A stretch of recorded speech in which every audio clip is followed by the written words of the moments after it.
Hello, my dear Nets Rockers. I'm here with SMDTS. What is SMDTS? Sanjeevani minor daily test series. ये Sanjeevani minor daily test series क्या है? तो मैं अपने प्यारे बच्चों को बताना चाहता हूं, ये एक शॉर्ट टेस्ट सीरीज है, स्नैप टेस्ट सीरीज इसको कह सकते हैं। इस टेस्ट सीरीज का मोटो क्या है कि जो आज हमने क्लास में थ्योरी पढ़ी, उस थ्योरी के बेसिस पर हम कुछ शॉर्ट क्वेश्चन बनाएंगे और उसका evaluation day to day regularly होगा, डेली बेसिस पे होगा। आज हमने फिजिक्स में क्या पढ़ा, केमिस्ट्री में क्या पढ़ा, बायो में क्या पढ़ा, उनके फिजिक्स के 5 क्वेश्चन, केमिस्ट्री के 5 क्वेश्चन और बायो के 10 क्वेश्चन होंगे, यानी टोटल 20 क्वेश्चन का ये हमारा SMDTS होगा। और इसमें बेटा आपको रेगुलर बेसिस पर अपने आप को एनालिसिस करना है कि क्लास की परफॉर्मेंस के बेसिस पे आपको कितना समझ में आया, कितना आपने गेन किया, कितने क्वेश्चन आपसे हो पा रहे हैं।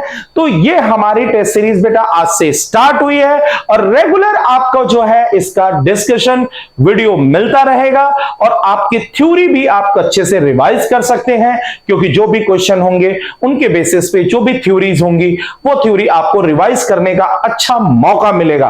तो चलिए बेटा बिना टाइम वेस्ट किए हुए हम लोग क्वेश्चंस पे आते हैं। तो अभी हमने जो टॉपिक सेलेक्ट किया है बेटा वो है पीरियोडिक टेबल।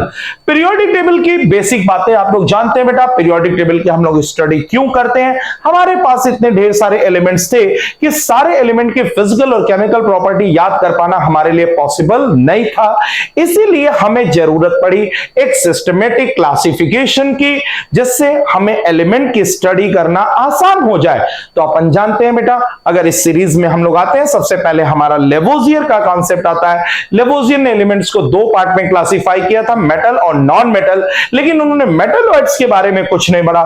फिर प्राउड्स का कॉन्सेप्ट है, जिसने कहा एटॉमिक वेट फ्रैक्शन में नहीं हो सकते हैं, but there are so many element whose atomic weight are in fraction.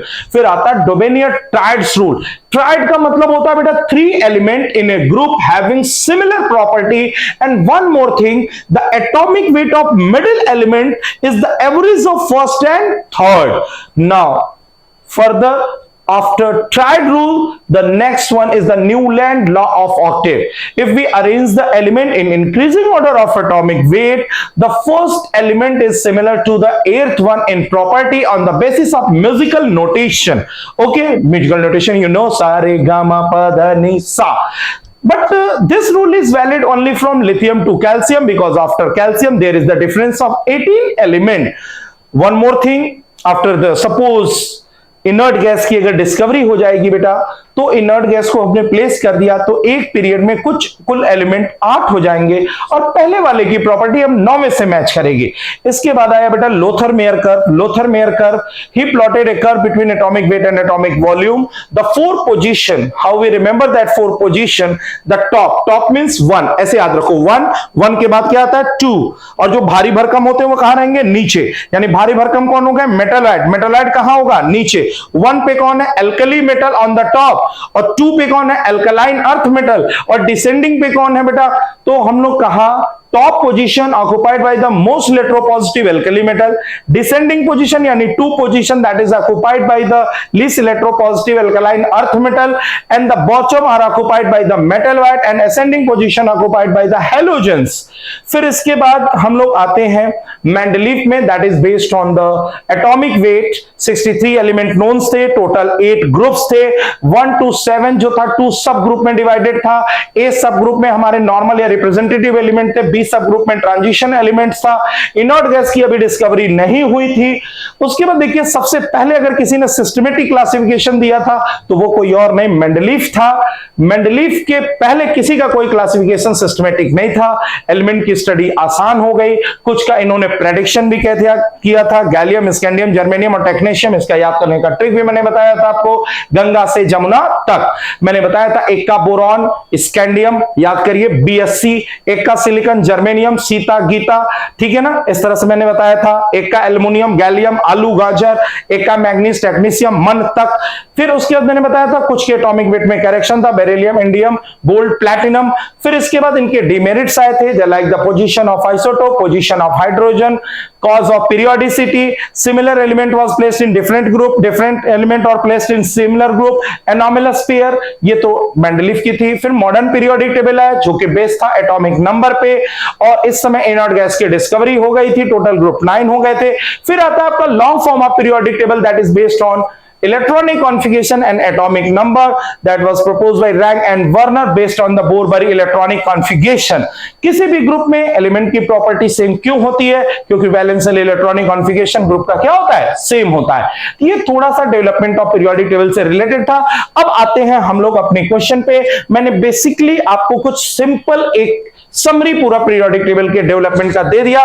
तो चलिए सबसे पहले हम लोग आते हैं, सबसे पहला क्वेश्चन बहुत ही आसान क्वेश्चन है, मेंडलीफ का पीरियोडिक टेबल किस पे बेस्ड था? मैंने अभी आपको बताया बेटा, Mendeleev periodic table is based on atomic weight. तो पहला ऑप्शन एटॉमिक नंबर, बिल्कुल नहीं, एटॉमिक नंबर मोजले का मॉडर्न पीरियोडिक टेबल था। Increasing order of number of proton नहीं, electronic configuration long form of periodic table था। तो आंसर हमारा जाता है नन, यानी 6 का आंसर हुआ डी। चलिए अगला आता है, which of the following is the Dobereiner triad rule. देखो बेटा ट्रायड रूल में मैंने आपको बताया था, ट्रायड रूल आप कैसे पता करोगे कि ट्रायड रूल कौन फॉलो करता है कौन फॉलो नहीं करता है? सबसे आसान तरीका था, मैंने आपको बताया था कि अगर आपको चेक करना है तो जिन एलिमेंट के बीच का गैप बराबर हो वो ट्रायड रूल को फॉलो करते हैं। सबसे पहले तो देखिए कॉपर सिल्वर गोल्ड हटा दो, क्योंकि डी और एफ ब्लॉक में ट्रायड रूल फॉलो नहीं होता। ये पीरियड के एलिमेंट्स हैं और पीरियड के एलिमेंट्स के बीच ट्रायड रूल फॉलो नहीं होता है, मैंने इनको एलिमिनेट कर दिया। अब आया nitrogen, phosphorus, arsenic, antimony, bismuth, oxygen, sulphur, selenium, tellurium, nitrogen के बाद कार्बन, सिलिकॉन, जर्मेनियम, टिन और लेड। बेटा ये होता है 8 18 18 8 18 18। ये देखिए इनके बीच का गैप बराबर है, इनके बीच का गैप बराबर है, इनके बीच का गैप बराबर है। ऐसे ही क्लोरीन, ब्रोमीन, आयोडीन हो तो बेटा इनके बीच का गैप बराबर है। जहां पे गैप बराबर होगा वो ट्रायड रूल को फॉलो करेगा। आंसर इसका ए और डी, यानी ए और डी जहां होगा वो सही आंसर है। आंसर गोज टू सी। तो 7 का आंसर हो गया बेटा सी।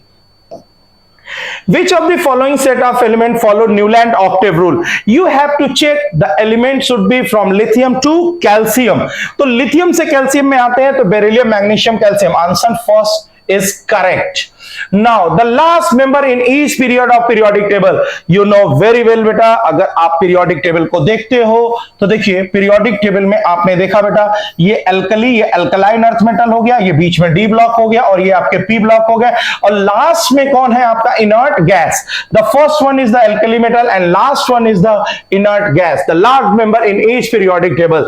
Now the last question, all the S block element of the periodic table placed in group first A and second ए। आपको मैंने बताया था बेटा कि जो फर्स्ट है, फर्स्ट ग्रुप को हम लोग बेटा फर्स्ट ग्रुप को क्या बोलते हैं? जैसे ये फर्स्ट ग्रुप है, फर्स्ट ग्रुप को फर्स्ट ए बोलते हैं, सेकंड को बेटा सेकंड ए बोलते हैं, उसके बाद थर्ड आता है जो कि थर्ड बी हो जाता है, यहां तक 11 12 तक जाता है, फिर उसके बाद 13 को हम लोग बोलते हैं थर्ड ए। तो इस तरह से ग्रुप को हमने डिवाइड किया था। जो हमारा long form of periodic table है उसमें 18 ग्रुप होते हैं और 7 पीरियड्स होते हैं। तो ये थे बेटा हमारे शॉर्ट क्वेश्चंस, 10 क्वेश्चन। मुझे लगता है कि आपके 5 आउट ऑफ 5 सारे क्वेश्चन सभी लोगों के सही होंगे, और फिर हम लोग मिलेंगे बेटा कल इस शॉर्ट 5 क्वेश्चन के साथ। रेगुलरली यू विल गेट बेटा 5 question and the best 5 question आपकी थ्योरी एनालिसिस करने का बहुत ही अच्छा मौका मिल रहा है बेटा। तो आप लोग पेपर दीजिए और ढेर सारे क्वेश्चन, यानी एक दिन में आपको 5 क्वेश्चन मिलते हैं। अगर सपोज एक महीने में आपने 30 क्वेश्चन दिया, you have 150 questions in 1 month. तो इस तरह से बेटा आपको ये क्वेश्चन टेस्ट तो मिलते रहेंगे, इसके साथ आपके माइनर टेस्ट भी होते रहेंगे बेटा, और फुल लेंथ टेस्ट भी होते रहेंगे। टेस्ट दीजिए, जितना ज्यादा से ज्यादा अगर आप टेस्ट देते हो तो बेटा उतनी ज्यादा आपको गलतियां रिमूव करने का अपॉर्चुनिटी मिलती है, मौका मिलता है। तो फिर मिलते हैं बेटा हम लोग अगले टेस्ट में। Thank you so much, all the best my NEET rockers, thank you.